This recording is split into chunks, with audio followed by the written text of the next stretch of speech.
Hey, what's up everyone? Welcome back to Code Instinct.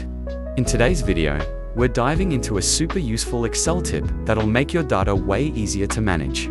I'll be showing you how to split all that messy data crammed into one column into separate, organized columns. If you've struggled with imported data that's all jammed together, this tutorial is for you.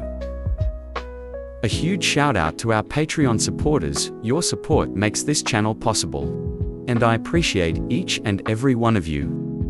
Alright, let's first understand the problem we're solving. We've got a single column of data with different pieces of information, numbers, names, addresses, emails, and birth dates all crammed together. It's impossible to filter or sort effectively because it's all in one place. Before we start separating the data, we need to identify the delimiter, which is the character that separates each piece of information. In this case, if we take a close look, the data is separated by commas. Delimiters can also be tabs, spaces, or other symbols, but here we're working with commas. Knowing this will help us set up the split correctly. Now, let's go through how to separate this data using Excel's Text to Columns tool. First, click on the column that holds your combined data. For this example, it's column A. Go to the Data tab at the top, then select Text to Columns.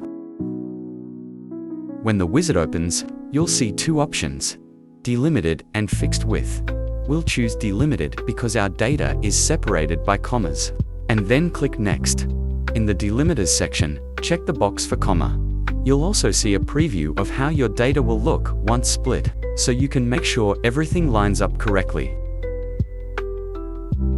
Once you've set your preferred formats, go ahead and click Finish.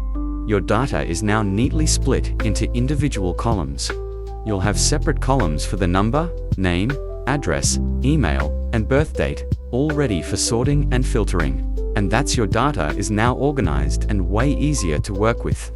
If you found this video helpful, please smash that like button, share this with anyone else who might find it useful, and make sure to subscribe for more tutorials.